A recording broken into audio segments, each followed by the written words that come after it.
আশরাফি বাড়ি জ্বালানো হয়েছে, আর ভারতে প্রচার করতেছে হিন্দুদের বাড়ি জ্বালানো হয়েছে। কারণ এরা চায়, অথবা বিশ্ব চায় যে বাংলাদেশকে কোনোভাবে বাংলাদেশের মান ক্ষুণ্ণ করা হয়। এই কারণে আপনার আমার এখন দায়িত্ব কি?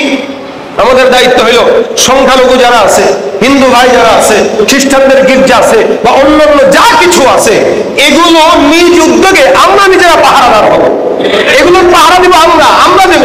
আলহামদুলিল্লাহ, পত্রিকায় আপনারা খবর সংবাদ মাধ্যমে দেখেছেন যে বাংলাদেশে অসংখ্য মন্দিরের পাহারাদার মাদ্রাসার হুজুরেরা এই অপরাধ জনতার সঙ্গে মিলে একসাথে মন্দির পাহারা দিয়েছে।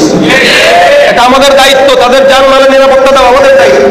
যারা নতুন বাংলাদেশ আমাদেরকে উপহার দেওয়ার জন্য কষ্ট করেছে, শাহাদাত অর্জন করেছে, আল্লাহ পাক সকলকে যেন মাফ করে জান্নাতের উচ্চ মাকাম দান করে। আমি আস্তে আস্তে কি আলোচনা করব এটা আমি ঠিক করিনি। ভাবছিলাম কি আলোচনা করা যায়, যেহেতু আমাদের চোখের সামনেই স্পষ্ট আমরা একটি অভিজ্ঞতার শিকার হয়েছি। চোখের সামনে একটি বিশাল বড় দলের পতন আমরা দেখেছি। এই পতনের কারণ কি এবং এখান থেকে শিক্ষা কি, এগুলো আমাদের জন্য শিক্ষা অর্জন করা এবং এখান থেকে শিক্ষা নিয়ে আমাদের পথটাকে, আমাদের জীবনটাকে সুন্দর করা, এটা আমাদের ইমানি দায়িত্ব। প্রত্যেকটা জিনিসের শিক্ষা আছে, সেখান থেকে শিক্ষা অর্জন করে শিখতে হয়, না শিখলে সেটা শিক্ষা না। এজন্য আল্লাহ পাক রব্বুল আলামিন বলেন, সিরু ফিল আরদি কাইফা কানা আকিবাতুল মুকাজ্জিবিন ফানজুরু কাইফা কানা আকিবাতুল মুকাজ্জিবিন। অন্যায়কারী যারা, জালেম যারা, এদের বিচার, এদের আযাব আমি আল্লাহ কিভাবে দিয়েছি এটা দেখার জন্য তোমরা পৃথিবীতে বিচরণ করো। আমাদের পৃথিবী ঘোরা দরকার নেই, আমরা বাংলাদেশ ঘুরেই দেখতে পাচ্ছি। এটা আল্লাহ পাক আমাদের চোখের সামনেই দিয়েছে। জালেমের জুলুম যখন অধিক বেশি হয় তো আল্লাহ পাক এভাবেই তাকে পরাজিত করে। এই জন্য আমি আপনাদের সামনে জুলুম কেন্দ্রিক একটি আয়াত আর একটি হাদিসের অংশ বিশেষ তেলাওয়াত করেছি। আল্লাহ পাক যেন আমাদেরকে এই কথাগুলো বোঝার তৌফিক দান করে, আমাকে সহ আপনাদের সকলকে মানার নিয়তে শোনার তৌফিক দান করে। এই পৃথিবীতে আদম আলাইহিস সালাম থেকে শুরু করে এখন পর্যন্ত হত্যা, খুন বা অপরাধ এটা চলে আসছে। আল্লাহ পাক রব্বুল আলামিন আমাদের জাতির, আমাদের আদি পিতা হযরত আদম আলাইহিস সালামকে সৃষ্টি করার পরে ওনার ছেলের মাধ্যমে সর্বপ্রথম জুলুম প্রকাশিত হয়। দুই ভাইয়ের মধ্যে জুলুম, একজন আরেকজনকে হত্যা করে জুলুমের শিকার করে আরেকজনকে, একজন মাজলুম আরেকজন জালেম। এই জন্য হাদিস শরীফে রাসূল কারীম সাল্লাল্লাহু আলাইহি ওয়াসাল্লাম বলেন, ইত্তাকি দাওয়াতাল মাজলুম, ও মাজলুমের বদদোয়া থেকে বেঁচে থাকো।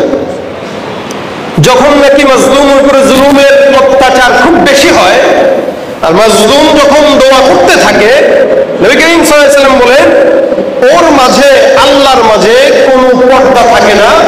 আর রাসূল অন্য হাদিসেও বলেন যে আল্লাহ পাক রব্বুল আলামিন মাজলুমের দোয়াটাকে যে কোনো সময়, আজ না হয় কাল, ওটা কবুল করেই ছাড়ে। যেমন আমাদের বাংলাদেশের ভিতরে যারা মাজলুম হয়ে এতদিন জেলখানায় বন্দী ছিল, ওরা অবশ্যই জেলখানায় ভিতরে থেকে দোয়া করেছিল। আল্লাহ পাক তাদেরকে ওখান থেকে মুক্তি দিয়েছেন তো নাকি? মাজলুমের দোয়া আল্লাহ পাক কবুল করে। এই জন্য আমাদের ওস্তাদরা দর্শের মধ্যে আমাদেরকে বলতেন, বাবারা জালেম হয়েও না, মাজলুম হও। কেন? জালেম বড় অত্যাচারী হয়, তার জুলুমের কারণে কিয়ামতের ময়দানে সে সবকিছু অন্ধকার দেখে। আর মাজলুম যত দোয়া করে, যা দোয়া করে, আল্লাহ পাক সব দোয়া কবুল করে। এতদিন যারা মাজলুম ছিলেন, দোয়া করেছেন, আল্লাহ পাক আপনাদের দোয়া কবুল করেছে এবং আপনাদেরকে সেই সমস্ত দোয়া যেগুলো করে নাই সেগুলো আস্তে আস্তে আপনাদেরকে দিয়ে দিবেন। আর যারা জালেম ছিল তাদের স্পষ্ট, তাদের সমস্ত হাল আমাদের সামনে প্রকাশ। এজন্য আল্লাহ পাক রব্বুল আলামিন বান্দাকে দোয়া শিখিয়েছেন, যদি কেউ জুলুম করে, জুলুম অনেক ভাবে হয়, আল্লাহ পাক বাস্তবিক ক্ষেত্রে বান্দাকে জুলুমের দোয়া শিখিয়ে দিয়েছেন, রব্বানা যালামনা আনফুসানা ওয়া ইল্লাম তাগফির লানা ওয়া তারহামনা লানাকুনান্না মিনাল খাসিরিন। বান্দা যেন এই দোয়াটা করে, আল্লাহ আমি আমার নফসের উপরে জুলুম করলাম।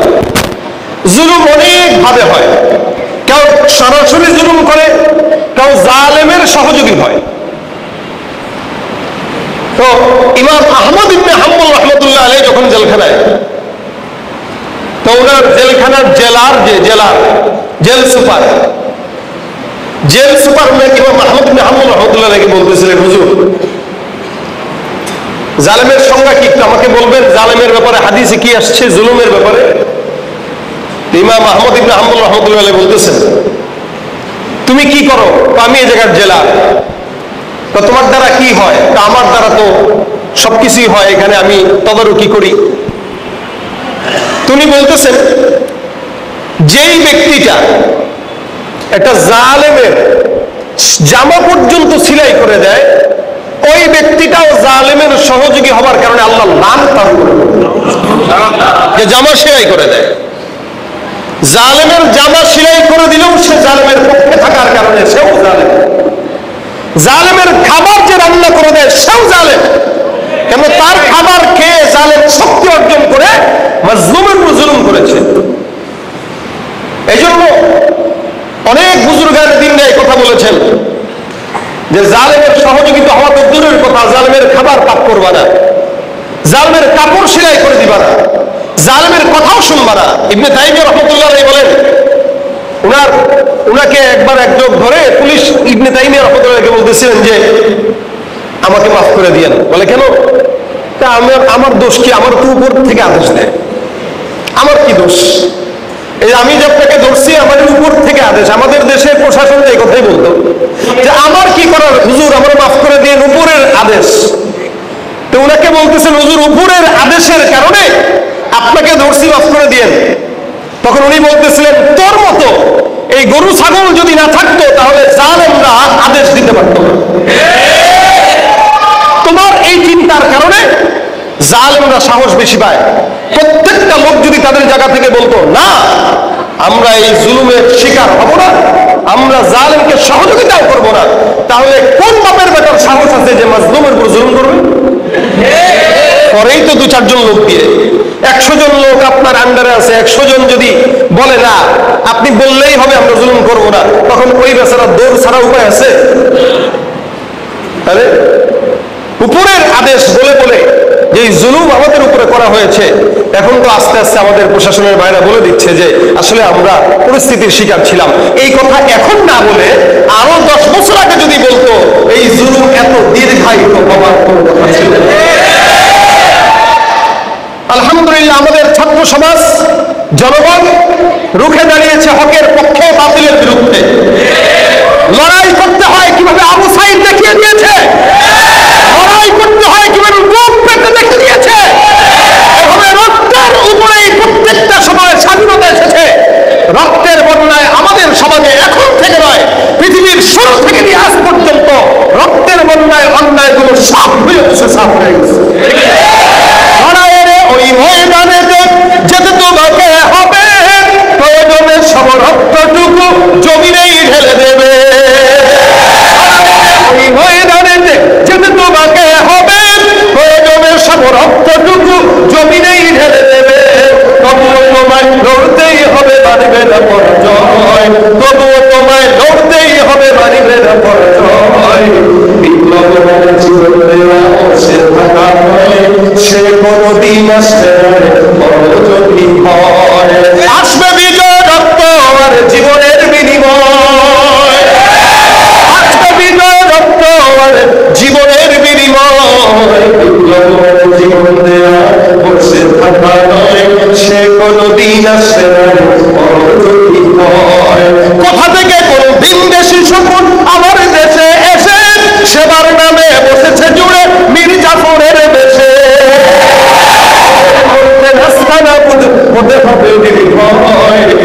জনমের জীবনে সে কোনদিন আসবে যদি ভয়, ঠিক কিনা? ভয়কে জয় করেই স্বাধীনতা আসে, অর্জন হয়। এজন্য আল্লাহ পাক রব্বুল আলামিন আমাদের এই যে একটা বিপ্লব, এই বিপ্লবটাকে যেন ধরে রাখার তৌফিক দান করেন। অনেক জুলুম এই বাংলার মানুষ সহ্য করেছে, আর যেন কোনো জুলুম না হয়। আল্লাহ পাক যেন আমাদেরকে জুলুম মুক্ত সুন্দর শান্তিপূর্ণ একটি দেশ উপহার দান করেন। যুগে যুগে প্রত্যেকটা জালিমের অবস্থা এরকম। আপনি আবু জাহেল থেকে শুরু করে দেখেন, নবী করিম সাল্লাল্লাহু আলাইহি ওয়াসাল্লামকে কষ্ট দিয়েছে, আল্লাহ পাক তাকে ছাড় দিয়েছে, ছেড়ে দেয় নাই। এজন্য আল্লাহ বলেন মা কানা রাব্বুকা নাসিয়া, আপনার রব ভুলে না, দেখে এটা জমা হয়, জমা হওয়ার পরে আল্লাহ পাক একসাথে ধরে। যখন ধরে পলানোর জায়গা থাকে না, একবার ওখানে একবার ওখানে, ভিসা বাতিল হয়ে যায়, যাওয়ার জায়গা থাকে। আগে তো অনেক কিছুই বলা হয়, কিন্তু আল্লাহ পাক যখন ধরে মা কানা রাব্বুকা নাসিয়া। আবু জাহেল সবার সঙ্গে মিটিং করছে, কয় মুহাম্মদের একটা সিস্টেম করা দরকার। বলে কিভাবে? কালকেই দেখাইতেছি, ও নামাজ পড়ে তো বাইতুল্লাহর সামনে, দেখবা কালকে কি করি। আবু জাহেল সুন্দর করে পরের দিন রাসূল করিম সাল্লাল্লাহু আলাইহি ওয়াসাল্লাম নামাজ পড়ার জন্য বাইতুল্লাহর সামনে আল্লাহর নবী সিজদা দিয়েছেন। রাসূল করিম সাল্লাল্লাহু আলাইহি ওয়াসাল্লাম যখন সিজদায় যায়, এর আগ পর্যন্ত আবু জাহেল ওতবা সাহেব এরা খালি বাচ্চাদেরকে লেলায় দিত, যাও ওই এটা করো, ঢিলা মারো, পিঠের উপরে একটু যায় বসো। এখন নিজে আসছেন, শয়তান জালেম নিজে আসছে। চিন্তা করছে রাসূল করিম সাল্লাল্লাহু আলাইহি ওয়াসাল্লামের মাথার উপরে, ঘাড়ের উপরে মরা উটের পচা ভুঁড়ি, একটা গরুর ভুঁড়ি কত বড় হয়, ওটা আলগানোর মতো শক্তিও তো আমাদের নাই। একজন মিলে, দুই তিনজন মিলে ধরে উঁচু করতে হয়, সেখানে উটের ভুঁড়ি কত বড়, কত ভারী। আবু জাহেল চিন্তা করলো রাসূল করিম সাল্লাল্লাহু আলাইহি ওয়াসাল্লামের ঘাড়ে যদি এটা দিতে পারি, একদম কত সিজদা দিবি রে, নাউযুবিল্লাহি মিন যালিক। যখন নাকি আল্লাহর নবী সাল্লাল্লাহু আলাইহি ওয়াসাল্লাম সিজদায় যায়, আবু জাহেল ঘর থেকে বের হয়, আমার পয়গম্বর মুহাম্মদুর রাসূলুল্লাহ সাল্লাল্লাহু আলাইহি ওয়াসাল্লাম সিজদায়। আবু জাহেল দূর থেকে বিশাল বড় ভুঁড়িগুলো টেনে টেনে নিয়ে আসে, অথবা হাতের মধ্যে একটা বিশাল বড় পাথর নিয়ে আসে। রাসূল করিম সাল্লাল্লাহু আলাইহি ওয়াসাল্লামের মাথা একদম চিহ্ন বিচ্ছিন্ন করার জন্য আবু জাহেল দূর থেকে আসে। আমার আল্লাহ পাক রব্বুল আলামিন বান্দা যতই চালাকি করুক না কেন, আল্লাহ পাক কত চালাকি জানে কি জানে না। এই জন্য আল্লাহ বলেন ওয়া মাকারু ওয়া মাকারাল্লাহ ওয়াল্লাহু খায়রুল মাকিরিন। আবু জাহেল হাতের মধ্যে ইটের টুকরা নিয়ে রাসূল করিম সাল্লাল্লাহু আলাইহি ওয়াসাল্লামের সামনে এসে আল্লাহর নবীর মাথার মধ্যে মারার জন্য প্রস্তুত হলো। তার ইচ্ছা হলো আল্লাহ রাসূল সাল্লাল্লাহু আলাইহি ওয়াসাল্লামের মাথাটাকে একদম দুখণ্ডিত করে দেওয়া। দূর থেকে মারতে যাবে, এমন সময় যেভাবে মানুষ কারেন্টের মধ্যে শর্ট খায় লাফ দিয়ে উঠে, আবু জাহেল শর্ট খায় লাফ দিয়ে উঠছে। ব্যাপারটা কি বুঝলাম না, মারতে যায় আবার এরকম লাফ দিয়ে উঠে। আল্লাহ নবী সাল্লাল্লাহু আলাইহি ওয়াসাল্লাম নামাজের মধ্যে দাঁড়ানো, আবু জাহেল বারবার লাফ দিয়ে উঠে, হঠাৎ করে ভয় পেয়ে দৌড় দিয়ে চলে যায়। নিজের গোত্রের মানুষের সামনে যায়, ডাক দিয়া কয়, ও ভাই, আমি এমন জিনিস দেখেছি যেই জিনিস আমার জিন্দেগিতে কোনদিন নজরের মধ্যে দেখি নাই। আমি মুহাম্মদকে মারার জন্য বিশাল বড় পাথর নিয়ে আল্লাহর নবীর সামনে হাজির হইলাম। যাওয়ার পর যখন নাকি পাথরটা পয়গম্বরের মাথার মধ্যে মারার জন্য উদ্যত হইলাম, হঠাৎ করে তাকায় দেখি বিশাল বড় একটা উটের মাথা, যে উটটা হা করে দাঁত বের করে জিহ্বা বের করে আমার দিকে আসতেছে আমাকে খাওয়ার জন্য। আল্লাহর কসম, এই জিনিসটা আমি দেখেছি, আমার পাশের কেউ দেখে নাই। যেই জিনিসটা আবু জাহেল একা দেখে, অন্য কেউ দেখে না, তার মানে বুঝতে হবে আবু জাহেলের সঙ্গে আল্লাহ বোঝাপড়া শুরু হয়েছে। সে একা দেখতেছে, আর কেউ দেখে না। এদের কাছে এসে বলতেছে, ভাই সত্যি কথা, তোমরা বিশ্বাস করবা কিনা জানি না, আমি মাত্র উদ্যত হইলাম, এমন সময় দেখি একটা উট এত বড় হা করছে, জিহ্বা বের করে দাঁত বড় বড়, এত ভয়ঙ্কর বাচ্চারা আমাকে খাওয়ার জন্য সামনে এসে আমার দিকে হা করে তাকায় আছে। আমি ভয় পেয়ে গেলাম। আমি এরকম ভয়ঙ্কর দৃশ্য জিন্দেগিতে দেখি নাই, যার কারণে দৌড় দিয়ে তোমাদের কাছে চলে আসছি। আসলেই মোহাম্মদ কোন জাদুকর? আল্লাহ পাক রব্বুল আলামিনের হাবিব কয়, আসলে তো এটা জিবরাইল একটা ভয়ঙ্কর রূপ নিয়ে আবু জাহেলের কাছে আসছে তাকে বিচার করার জন্য। সুবহানাল্লাহ। জালেমদের বিচার কেমনে হয়? আবু জাহেল মনে করেছিল রাসূল সাল্লাল্লাহু আলাইহি ওয়াসাল্লামকে দুনিয়া থেকে বিদায় করবে। আল্লাহ পাক বলেন, আবু জাহেলের মতো বড় শয়তানকে আমি সাধারণ মানুষকে দিয়েও মারবো না, আমি তাকে হত্যা করব বা মারবো সবচাইতে ছোট, যেন লজ্জা পায়, যেন মানুষ বুঝে যে এত বড় শয়তানকে মারার জন্য আল্লাহর বেশি বড় মানুষ দরকার নাই, ছোট্ট বাচ্চা দিয়ে আল্লাহ পাক তাকে হত্যা করেছে। আপনারা জানেন গাদ্দাফির মৃত্যু কিভাবে হয়েছে? এই যুগে যুগে ফেরাউনের মৃত্যু, নমরুদের মৃত্যু, সাদ্দাতের মৃত্যু, যত বড় শয়তান মৃত্যু তত লাঞ্ছনাদায়ক, তত লাঞ্ছনাদায়ক। যার কারণে আবু জাহেলকে মারছে ছোট্ট বাচ্চা। যুদ্ধের ময়দানে যাবে, পায়ের নিচে ভর করে এমনি উঠে দাঁড়ায়, অথবা মারামারি লাগার ফিকির করে যে রাসূল আমারও শক্তি আছে, তার সঙ্গে মারামারি লাগায় দেন। তো দুই ভাই মিলে যুক্তি পরামর্শ করে যুদ্ধের ময়দানে গেছে। একটা ডাক দেওয়া, আবু জাহেল কোনটা? চিনো না? কয় না। ও যে ঘরের উপরে বসে আছে ওইটা। ও এইটা, এটাকে মারতে ব্যাপার। ছোট্ট বাচ্চা, 8-10 বছর বয়স, এতটুকুন বাচ্চা তরবারি নিয়ে চলে গেছে আবু জাহেলকে মারবে। চিন্তা করা যায় কত বড় শয়তান আর প্রতিপক্ষ কত ছোট। আচ্ছা বলেন তো, ল্যাংড়া মশা দিয়ে কাকে মারছিল? আচ্ছা নমরুদ কি মশার চেয়ে ছোট? বড় না অনেক? এই জন্য আল্লাহ পাক রব্বুল আলামিন বলেন, বাউদাতান ফামা ফাওকাহা, ছোট্ট একটা মশা এর উদাহরণ অথবা তার চাইতেও ছোট কোনো উদাহরণ দিতে আল্লাহ লজ্জাবোধ করেন না কাফিরদের বেলায়। কেন? এরা আল্লাহর কাছে মশা কেন? মশার ঠ্যাঙেরও সমতুল্য। নমরুদের মতো শয়তানকে আল্লাহ বেশি কিছু দরকার হয় নাই, ল্যাংড়া একটা মশা ভিতরে ঢুকায় দিছে, আর ওদিক দিয়া একটু মাথার মধ্যে বাড়ি দাও না, কি দিয়া? কিছু একটা শক্ত দিয়া, চপ্পল নিছে, চপ্পল কাঠের। এখনই না চামড়ার জুতা আরামদায়ক, তখন তার চামড়ার জুতা ছিল না, কাঠের চপ্পল পড়তো। এটা দিয়েই মারো, ওইটা দিয়ে মাথার ভিতরে একটা মারে, তো শান্তি লাগে। আরেকটা দাও না, শান্তি লাগে। এখন মশা তো কামড়ায় ভিতরে, এখন এখানে যখন বাড়ি দেয় তখন ভিতরে শান্তি লাগে। কারেন্টটা দাও, ওস্তাদ জুতা দিয়ে মারতেছি, কেমন দেখায়? কারো বেটা কেমন দেখায় চিন্তা বাদ দেয়, আমার শান্তি তো লাগে। আল্লাহ যখন অসম্মানিত করে তখন জুতার বাড়ি খাওয়ায় তার মনে মনে সুখ দেয়, আমি তো শান্তিতে আছি। এখন এই নমরুদকে জুতার বাড়ি খাওয়ায়া ল্যাংড়া মশা দিয়া তারপরে আল্লাহ পাক মারছে। এটা আল্লাহর ফয়সালা। আল্লাহ কয়, শয়তান যত বড় তার লাঞ্ছনাও তার চাইতে বড়। এজন্য জালেম এদেরকে শিক্ষা দেওয়া উচিত। রাসূল করিম সাল্লাল্লাহু আলাইহি ওয়াসাল্লাম যারা জুলুম করেছে, আল্লাহর সাথে যারা জুলুম করেছে, প্রত্যেকেই যুগে যুগে লাঞ্ছিত হয়েছে, অপমানিত হয়েছে। আবু লাহাবের কথা বলেন, আল্লাহ পাক সূরা নাযিল করে সারা দুনিয়ার মানুষকে জানায় দিল, তাব্বাত ইয়াদা আবি লাহাব ওয়া তাব্বা মা আগনা আনহু মালুহু ওয়া মা কাসাব। দেখেন আল্লাহর নিজাম এটা। দুনিয়াতে যদি কেউ ধ্বংস হয়, আল্লাহ তারে ধ্বংস করে, তার পরিবারকে ধ্বংস করে, তার বউকে ধ্বংস করে, তার বাড়িঘর ধ্বংস করে, সম্পদ ধ্বংস করে। তাব্বাত ইয়াদা আবি লাহাব ওয়া তাব্বা মা আগনা আনহু মালুহু ওয়া মা কাসাব সায়াসলা নারান যাতা লাহাবি ওয়া ইমরাআতুহু। এই যে দেখেন, এখানে আল্লাহ পাক আবু লাহাবকে ধ্বংসের কথা বলছেন, বউরে ধ্বংসের কথা বলছেন, সম্পদ ধ্বংসের কথা বলছেন। আমাদের দেশের যে জালেমগুলো ধ্বংস হয়েছে, এগুলো আসেনি বাংলাদেশে? আর এগুলোর বউ আসেনি, বাড়িঘর ঠিক মতো আসেনি।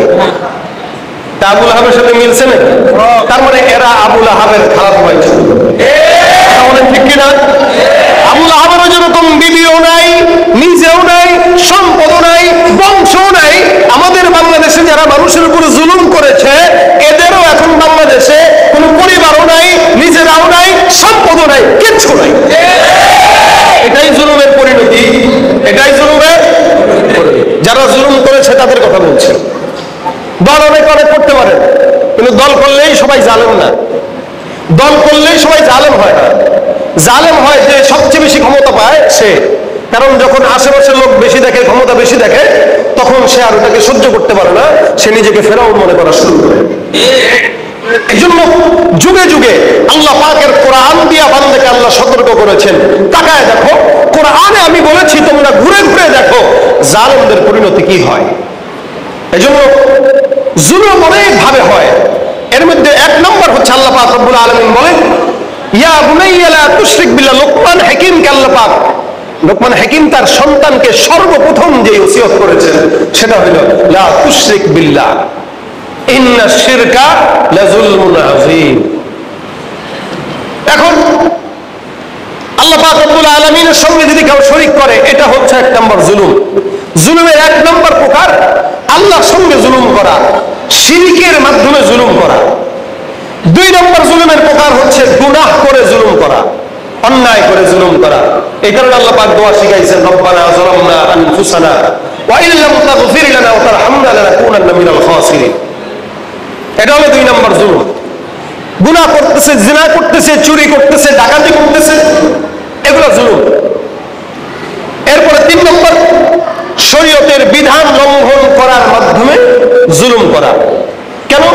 আল্লাহ পাক কোরআনে বলেন, ওয়া ইয়াতাআদ্দা হুদুদাল্লাহি ফাউলাইকা হুমুজ জালিমুন। যারা আল্লাহর বিধানকে লঙ্ঘন করে, শরীয়তকে লঙ্ঘন করে, এরা জালেম। এরা কি? জালেম।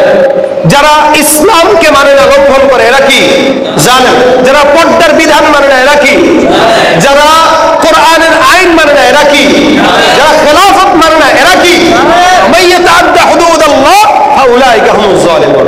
যারা আল্লাহর শরীয়তের বিধান লঙ্ঘন করে এরা সব জালেম।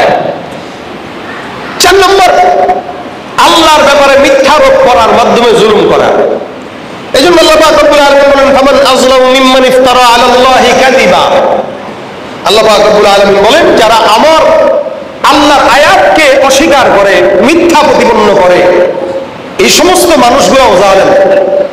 এরপরে অন্যায়ভাবে কাউকে কষ্ট দেওয়া, এটা এক প্রকার জুলুম। যেমন এই সময়টাতে আমাদের দেশে অনেক ডাকাতি, এই দু চার দিনে, এই দুই তিন দিনে অনেক লুট, অনেক ডাকাতি, রাষ্ট্রীয় সম্পদ নষ্ট করা, এই সমস্ত কাজ হয়েছে কিনা বলেন? ছাত্ররা ইদানিং নামার কারণে কিছুটা, বাকি এখনো চলতেছে। যার যেভাবে মন চাচ্ছে দখল করতেছে, এ তো নাই আমি দখল করে ফেলি, এগুলো সব জুলুম। রাসূল সাল্লাল্লাহু আলাইহি ওয়াসাল্লাম বলেন, কিয়ামতের ময়দানে কেউ যদি দুনিয়াতে কারো 1 বিঘা জায়গা ভোগ করে, আল্লাহ পাক রব্বুল আলামিন সেটাকে দ্বিগুণ দ্বিগুণ বাড়িয়ে বান্দার গলার মধ্যে ঝুলায় দেয়। আপনি যদি একজনের 1 চুল পরিমাণ কিছু ভোগ করেন, সেটার ব্যাপারে আল্লাহ পাকের ফয়সালা কি হবে নিজে কল্পনা করেন। এ কারণে অন্যকে কষ্ট দেওয়ার মাধ্যমে, অন্যের হক অন্যায়ভাবে নষ্ট করার মাধ্যমে জুলুম আমরা করব না। এখন হয়তো সাময়িকভাবে মনে হবে একদল তো ক্ষমতার থেকে চলে গেছে, এখন তো আমাদের মনে হয় সময় না। আপনিও যদি তার মতো করেন তাহলে সে আর আপনার মধ্যে পার্থক্য কোথায়? সে যদি জালেম হয়, আপনি তার চাইতে বড় জালেম। কারণ সে তার ক্ষমতা পেয়ে জুলুম করেছে, আপনি তো ক্ষমতা না পেয়ে শুরু করছেন, পাইলে কি করবেন? এই জন্য ভিন্ন দলের যারা আছেন মানুষের জান মালের নিরাপত্তা দেন। বিশেষ করে আমাদের দেশের সংখ্যালঘু যারা, এদেশে মাশরাফি বাড়ি জ্বালানো হয়েছে, আর ভারতে প্রচার করতেছে হিন্দুদের বাড়ি জ্বালানো হয়েছে। কারণ এরা চায়, অথবা বিশ্ব চায় যে বাংলাদেশকে কোনোভাবে বাংলাদেশের মান ক্ষুণ্ণ করা হয়। এই কারণে আপনার আমার এখন দায়িত্ব কি? আমাদের দায়িত্ব হলো সংখ্যালঘু যারা আছে, হিন্দু ভাই যারা আছে, খ্রিস্টানদের গির্জা আছে বা অন্যান্য যা কিছু আছে, এগুলো নিজ উদ্যোগে আমরা নিজেরা পাহারাদার হব। এগুলোর পাহারা দিব আমরা দেব। আলহামদুলিল্লাহ, পত্রিকায় আপনারা খবর সংবাদ মাধ্যমে দেখেছেন যে বাংলাদেশে অসংখ্য মন্দিরের পাহারাদার মাদ্রাসার হুজুরেরা এই অপমর জনতার সঙ্গে মিলে একসাথে মন্দির পাহারা দিয়েছে। এটা আমাদের দায়িত্ব, তাদের জানমালের নিরাপত্তা দেওয়া আমাদের দায়িত্ব। কারণ এটা সুন্দর দেশ, শান্তির দেশ। এদেশে হিন্দু থাকবে, এদেশে খ্রিস্টান থাকবে, এদেশে সব থাকবে। এদেশে আমাদের দেশে বৌদ্ধ, খ্রিস্টান, ইহুদি, নাসারা যারা আছে সবাই থাকবে, এতে কোনো আপত্তি নাই। তবে কেউ যদি আমাদের দেশে থেকে, আমাদের দেশে থেকে, আমাদের নিরাপত্তার মধ্যে থেকে আমাদের ইসলামের বিরুদ্ধে এক বিন্দু কলম ধরার চেষ্টা করে, তখন আমরা তাদের বিরুদ্ধে আন্দোলন করব। এর বাহিরে তাদের হেফাজতের দায়িত্ব আমাদের নিতে হবে। কোনো অন্যায়ভাবে জুলুম করা যাবে কাউকে অন্যায়ভাবে কারো জুলুম করার সুযোগ ইসলাম আপনাকে আর আমাকে দেয় না। আল্লাহর ব্যাপারে মিথ্যারোপ করার জুলুম, এরপরে অন্যায়ভাবে কাউকে কষ্ট দেওয়ার জুলুম, আর অন্যায়ভাবে কারো হক নষ্ট করা, এটা অন্যতম জুলুম। এই কারণে আল্লাহ পাক রব্বুল আলামিন বলেন, উযিনা লিল্লাযীনা ইউকাতালুনা বিআন্নাহুম যুলিমু। যাদের উপরে জুলুম করা হয়, জুলুম করার পরে এই সমস্ত মাজলুমরা নিজেদেরকে বাঁচাতে গিয়ে যদি অত্যাচার করে বা যুদ্ধ করে, আল্লাহ বলেন এটা তোমাদেরকে আদেশ দেওয়া হলো তোমরা করো। অর্থাৎ আমাদের দেশে ছাত্র ভাইরা কখন অস্ত্র হাতে নিয়েছে, লাঠি সোটা হাতে নিয়েছে, ইট নিয়েছে, যখন অত্যাচার করা হয়েছে, তখন আমরা প্রতিরোধের জন্য আমাদের হাতে লাঠি সোটা অথবা যে কোনো ছোটখাটো জিনিস হাতে নিয়েছি। এটা যে কোনো জায়গায় আল্লাহ পাক অনুমতি দিয়েছে, যখন প্রতিপক্ষ কারো উপরে জুলুম করবে আগ বাড়িয়ে, এই নিজেকে প্রতিরক্ষা করার জন্য তার সঙ্গে যুদ্ধ করা, এই আদেশ আল্লাহ দিয়েছেন। উযিনা লিল্লাযীনা ইউকাতালুনা বিআন্নাহুম যুলিমু ওয়া ইন্নাল্লাহা আলা নাসরিহিম লাকাদির। আল্লাহ পাক রব্বুল আলামিন এইজন্য কাউকে অন্যায়ভাবে কষ্ট দেওয়া, কারো উপর জুলুম করা, এটাও একটা জুলুম। অন্যায়ভাবে কাউকে কষ্ট দেওয়া, এটাও একটা জুলুম। শেষ হচ্ছে আরেকটা, যা হচ্ছে দ্বীনি কাজে কাউকে বাধা দেওয়া।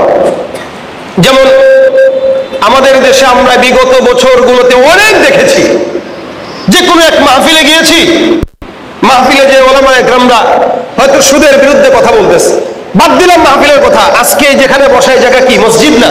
মসজিদ। এই মসজিদে বসেও খতিব সাহেবরা মন খুলে স্বাধীনভাবে কথা বলতে পারে। মসজিদ কেন পারে নাই?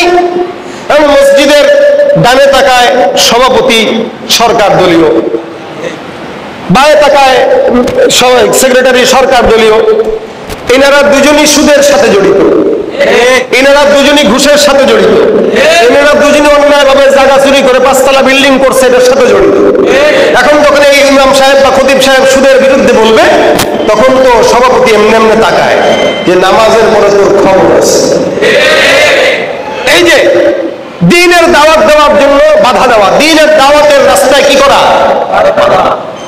এটা জুলুম। এদেশের প্রত্যেকটা অধিকাংশ মসজিদে এগুলো হয়েছে, অধিকাংশ মসজিদে এগুলো হয়েছে। ওলামায়ে একরাম হক কথা পরিষ্কার করে বলতে পারে নাই, মাহফিলে যে 2-4টা কথা বলতে পারে নাই, পাশ থেকে আওয়াজ দিয়েছে, আপনি কেন সরকার বিরোধী কথা বললেন? মানে হক কথাই যদি সরকার বিরোধী হয়, আমার কথা, আপনাদের কথা, সবার কথা একটাই হওয়া চাই। হক কথা বলতে যে ওইটা যদি সরকারের বিপক্ষে যায়, আমার বাবার বিপক্ষে যায়, দাদার বিরুদ্ধে যায়, যে কারো বিরুদ্ধে যায়, ওই হক কথা বলা এটা আপনার আমার ইমানি দায়িত্ব। এখন কেউ যদি রাগ করে করুক, কেউ যদি কষ্ট পায় করুক, কেউ যদি বাধা দেয় সে জালেম, সে কি? কারণ সে দ্বীনের রাস্তায় বাধা দিচ্ছে। এই জন্য আল্লাহ পাক বলে, এই যারা দ্বীনের রাস্তায় বাধা দেয় এরা হচ্ছে জালেম।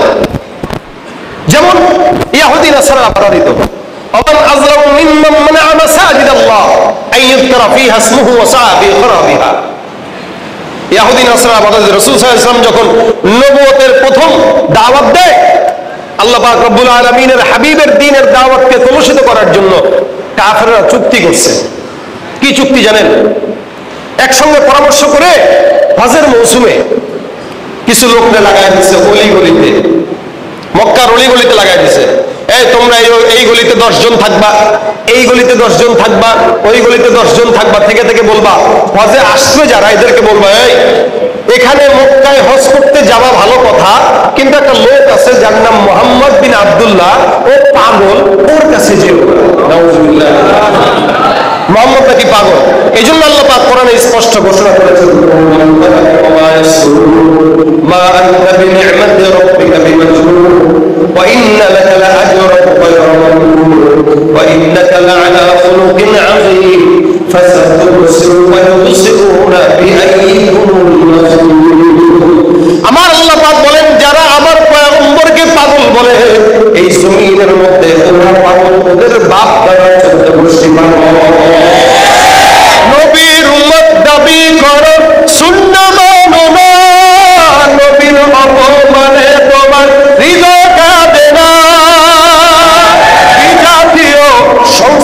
সংস্কৃতিতে শোভেছ পরাণ, তুমি বিজাতীয় সংস্কৃতিতে শোভেছ পরাণ, তুমি কেবল মুসলমান, তুমি কেবল নামাজের সাথে নাই পরিচয়, মানো না কোরআন, নামাজের সাথে নাই পরিচয়, মানো না কোরআন, তুমি কেবল মুসলমান, তুমি কেবল মুসলমান। তুমি সুদের টাকায় প্রাসাদ গড়, ঘুষ ছাড়ো না, দিন দুঃখী না খেয়ে মরে খবর রাখো না, বিচার করো, সুখে বিচার করো, সাদিয়া প্রধান, তুমি কেবল মুসলমান, তুমি কেবল মুসলমান। নামাজের সাথে নাই পরিচয়, মানো না কোরআন, নামাজের সাথে নাই পরিচয়, মানো না কোরআন, তুমি কেবল মুসলমান, তুমি কেবল মুসলমান। ঠিক না? রাসূলকে যারা পাগল বলে তারা কি? সমস্ত কাফেররা জোট করলো, মুহাম্মদ একজন নামে লোক আছে, যে লোকটা পাগল। একটা কথা আছে আরবিতে প্রবাদ বাক্য, ইনসান হারিসুন ফিমা মুনিআ, মানুষ এমন একটা লোকই যে দিকে নিষেধ করা হয় মানুষ ওইদিকে যায়। মানুষকে নিষেধ করা হবে বা এখানে যায় না, এনেই তাকাবে, ওদিকে যায় না ওদিকেই যাবে। কেন নিষেধ করা হয়েছে? যে বাচ্চাদের অবস্থাও দেখবেন, যদি বলেন বাবা এটা ধরে না, এটাই ধরবে, আর যদি বলেন ধরো না, বাচ্চা যেটা করবে এটা উল্টোটা করবে। তাহলে দেখবেন কথা শুনে অনেক সময় কয় হুজুর এত দুষ্ট যে মানা করলেও 10 বার করে। মানা করেন কেন? বলুন তুই ধর, এটা ধরতে চাচ্ছে আরো ধরাবেন, দেখবেন ঠিক হয়ে গেছে। তো যখন রাসূল সাল্লাল্লাহু আলাইহি ওয়াসাল্লামের এই বান্দাদেরকে নিষেধ করা হইল, মক্কার কাফেরদেরকে, এরা আরো গেল। যখনই রাসূলের কাছে গেল তখনই এরা ইসলামের ছায়া, রাসূলের আখলাকের কারণে রাসূলের পিছনে উদ্বুদ্ধ হয়ে ইসলামের ছায়া আশ্রয় গ্রহণ করল। নারায়ে তাকবীর।